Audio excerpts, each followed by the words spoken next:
Yo vengo de un grupo de investigación que se llama CRIT, Creatividad, Innovación y Transformación Urbana, que hicimos un proyecto de investigación sobre qué había pasado, digamos, con las iniciativas ciudadanas no solo desde 2011, pero sobre todo desde 2011, ¿no?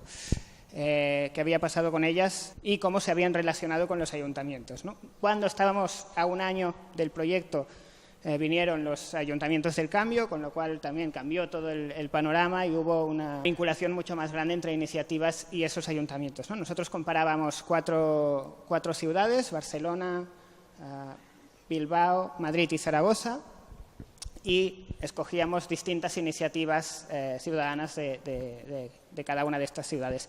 Y lo que nos interesaba era ver los distintos contextos de gobernanza, tradiciones de participación, etcétera, cómo influenciaban en la relación entre administración y movimientos sociales y sociedad civil, ¿no? Sí que he traído un poco esta idea también para poner en contexto de qué tipo de actores estamos hablando cuando hablamos de estos nuevos movimientos, de estas iniciativas ciudadanas que surgen, ¿no? Aquí hay un cuadro que está en inglés, ¿no? La idea hay dos ejes. Más o menos énfasis en la justicia social y más o menos grado de institucionalización o de formalización, si el movimiento es más formal o menos formal, ¿no? Y aquí hay una tipología que tendríamos en más institucionalización y menos énfasis en justicia social, pues tendríamos parte del tercer sector, la filantropía, las obras de caridad, las obras sociales de los bancos podrían estar aquí perfectamente, ¿no?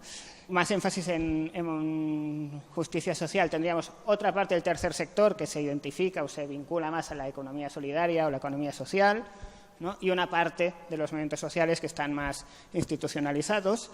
Y, por otra parte, en menos institucionalización, más informalidad, si queréis, tenemos, por un lado, los movimientos sociales y las iniciativas de base, y por el otro las prácticas informales y de reciprocidad, ¿no? Por ejemplo, pues, algo que surge muy espontáneamente de organización entre vecinos y que vimos durante el inicio, sobre todo de la crisis, pues vecinos que se ayudaban en cosas tan poco organizadas como pinchar el agua o el gas cuando se te la habían cortado, ¿no? Entonces había unas redes de conocimiento y unas prácticas informales que se pueden entender también como prácticas de resistencia, ¿no? Y un poco la idea, y se ha desconfigurado un poco el cuadro, pero un poco la idea es que estos tipos de actores han tendido, los distintos tipos de actores, a ir dando, con la crisis y con la imposición de medidas de austeridad, a ir dando pasos hacia un mayor énfasis en la historia de la justicia social, ¿no? En dar más énfasis en la justicia social, cosa que nos lleva a una confluencia en la idea de también generar estas plataformas ciudadanas a partir de 2015, ¿no? Entonces, por un lado, tenemos las prácticas informales que comentaba y de reciprocidad que surgen a escala de barrio, muchas veces se acaban organizando en términos de derechos. Pues bueno, me están echando de mi casa, voy a ocupar este piso vacío que es de un banco y esto se transforma en, bueno, es que yo tengo derecho a tener una vivienda y, por tanto, articulo eso ya no como una práctica de resistencia o de supervivencia, sino como una práctica de pedir derechos, ¿no? Esto ha pasado también en el tercer sector más institucionalizado y que estaba más colaborando con la administración, ¿no? Es decir, bueno, se nos están cortando los recursos, bueno, quizá tendríamos que hacer más énfasis en que nosotros no estamos haciendo una obra de caridad al fin y al cabo, sino que estamos cubriendo derechos y, por tanto, nos tienen que dar recursos y, por tanto, llevar otra vez en el discurso de la justicia social, ¿no? Y, obviamente, los movimientos sociales, que es los que ya estaban ahí, pues refuerzan también esta idea de la justicia social y ahí salen, pues se refuerzan movimientos que ya existían, ¿no? Y de la confluencia, de la vinculación de estos tipos de movimientos salen una gran gama de actores, que es un poco donde yo quiero llegar a la hora también de hacer este ejercicio de pensar sobre cómo una herramienta como Decidim puede ayudar, ¿no? Básicamente, lo que me gustaba poner este esquema para decir, bueno, para estos actores de aquí, que ya lo tienen muy claro, una herramienta como Decidim puede ser muy útil. Para actores que vienen más de las otras esferas es más difícil. Se les puede, tiene potencial, pero ellos no, a partir de las entrevistas que hicimos nosotros con ellos, una de las cosas que yo creo que se puede concluir es que no van a ver por sí mismos un potencial en una herramienta como Decidim para organizar sus iniciativas, ¿no? Y un poco el tipo de iniciativas que analizábamos, ¿no? Pues iniciativas de empleo, y aquí veis que hay los distintos grados, ¿no? de actores que comentaba. Desde iniciativas de la economía social y solidaria, más consolidadas, iniciativas del tercer sector, de integración sociolaboral, y asambleas de parados que surgen, pues, que gente que no sabe muy bien qué hacer con su vida se organizan colectivamente para intentar cambiar, pues, las políticas de empleo, ¿no? Por ejemplo. En participación vimos el surgimiento de centros sociales, iniciativas en defensa de derechos fundamentales como la sanidad en Madrid o como la energía en Barcelona, ¿no? Pactos de barrio, iniciativas participativas. En el caso de Barcelona vimos el pacto local de Barceloneta, llamado Barceloneta Proamar,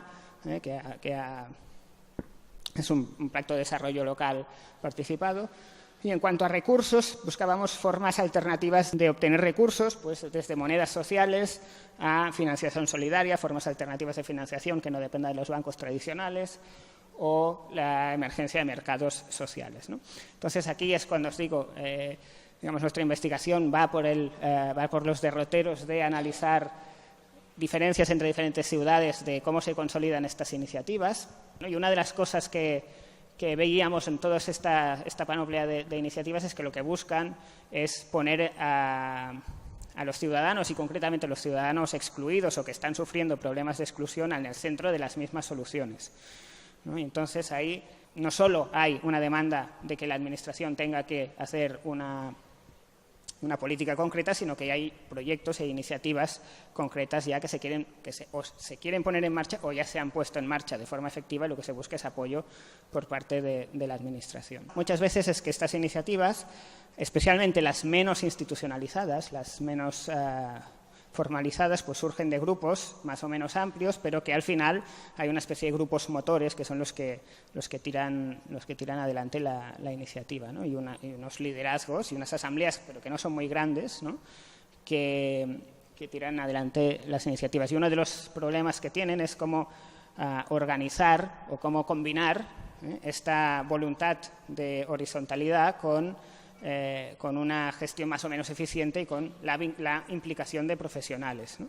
de gente que, pues, muchas de estas iniciativas quieren ofrecer servicios porque quieren cubrir necesidades, y ahí pues hay una parte de técnica y una parte de gente que está militando, ¿no? para llevar a cabo esto. Y ahí combinar estos dos elementos son bastante imaginativas las soluciones, las fórmulas de encaje, ¿no? Y hay ciertas tradiciones donde las iniciativas se fijan, ¿no? En Nou Barris hay varias instituciones que ya llevan largo recorrido con eso, pero ese sería uno de los retos, ¿no? Otro importante, que yo creo que ahí sí que herramientas como Decidim pueden jugar un papel, es la dificultad en escalar o salir del marco de la iniciativa concreta. Muchas de estas iniciativas no logran pasar de la escala del barrio, ¿no? Y ahí hay también una cuestión sobre la demos. Digamos, cuando pensamos en la participación, muchas de estas iniciativas se basan en una escala local o de barrio, sin proyectar más allá de esta escala, porque no pueden tampoco, por recursos, ¿no? Cuando pensamos, por ejemplo, en la mayoría de centros sociales que vimos, excepto en algún caso, tienen una dimensión barrial, no pretenden ser un centro social de escala de la ciudad, o ofrecer servicios o conseguir una cogestión por parte del conjunto de la ciudadanía de la ciudad, sino que siempre es una cuestión muy de barrio, ¿no? Con las asambleas de parados vemos cosas parecidas, ¿no? Es difícil escalar de este nivel, pasar a un nivel superior, y ahí también posiblemente esta herramienta podría ser útil, ¿no? Claro, esto implica, esta idea de barrio también implica que muchas veces la iniciativa es más o menos cerrada, en el sentido de que tampoco está necesariamente orientada, pese a que hay el mecanismo formal, existe la asamblea, se puede ir, pero hay una dinámica que hace que la iniciativa esté funcionando independientemente de los procesos participativos amplios, ¿no? Y que además un poco tiene que ser así, porque son iniciativas muy dependientes, pues, de la de que alguien empuje, ¿no?, esta iniciativa y, por tanto, pues hay este grupo motor que va tirando adelante y también esto hay que combinarlo con procesos participativos, ¿no? Básicamente, lo único que creo que es relevante que enseñar es un poco el impacto en provisión. Hay 3 categorías: impacto en provisión, organización y el impacto en la gobernanza. Y quizá la tercera casilla es la más relevante para hoy. Conjunto con la segunda, ¿no? Vemos distintas capacidades según la orientación de la iniciativa, pero básicamente hay distintas formas de colaborar con la administración y lo que se espera un poco no es una colaboración muchas veces tan formal, en el sentido de abrir un proceso democrático muy claro, sino al revés, no al revés, pero montar formas ad hoc y flexibles de colaboración con la administración, donde obviamente haya rendimiento de cuentas y hay transparencia, pero donde no hay una sujeción burocrática a esta colaboración con la administración, ¿no? Principales dificultades detectadas, así resumiendo, he dicho ya algunas: la dificultad de escalar las iniciativas, de llevarlas más allá del ámbito más inmediato, o de conseguir que tengan un impacto mayor en este sentido, conseguir que tengan mayor cobertura de servicios. La dificultad de combinar la participación y la toma de decisiones horizontal con la participación de profesionales y la prestación de servicios, también lo he apuntado ya. El mantenimiento de un equilibrio entre la colaboración y el conflicto con las administraciones. Esto es muy importante porque siempre hay el miedo, y esto especialmente en Barcelona es muy claro, a ser cooptados por la administración, ¿no? Y por tanto hay una desconfianza bastante importante con la administración por la trayectoria histórica que lleva la ciudad, de que hubo un gran proceso de cooptación en los años 80, con lo cual ahora hay ciertas reservas, ¿no? La voluntad de, bueno, nosotros nos mantenemos autónomos, tratamos a la administración como un actor más dentro del abanico de actores que hay metidos en esta película.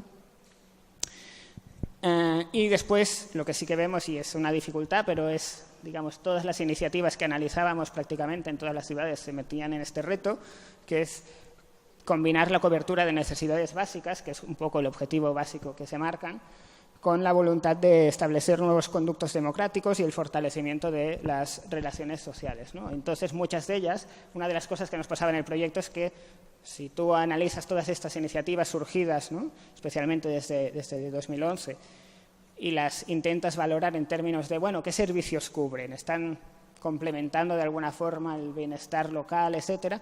Bueno, muchas veces el impacto es mínimo, ¿no? Pero es que en el fondo lo que están pretendiendo es promover un cambio de relaciones sociales y un cambio de la forma de hacer política, y por lo tanto no hay que valorarlas tanto por la capacidad de impacto, que ahí es donde ellas buscan relación con la administración para aumentar el impacto a largo plazo que pueden tener en términos de cambio de las relaciones sociales y creación de nuevas formas de participación. Y ahí quiero acabar con esto, ¿no?, la idea de quizá para abrir la discusión de cómo combinar esta participación más que nos permiten, pues, con plataformas como Decidim, ¿no?, con la idea de la cogestión de políticas, que va más allá de mecanismos participativos para establecer relaciones estables o formas de intervención de la ciudadanía, no ya en toma de decisiones concretas, sino en establecimiento de mecanismos de toma de decisiones, que es, digamos, también un poco meta, ¿no? Y yo lo dejo aquí, no sé si he sido muy breve o muy extenso, pero lo dejo aquí. Si queréis saber más del proyecto, bueno, lo podéis mirar en nuestra página web. La verdad es que soy muy malo para el marketing, debería haberlo puesto aquí, pero bueno, si queréis luego me preguntáis y os paso más información, ¿vale?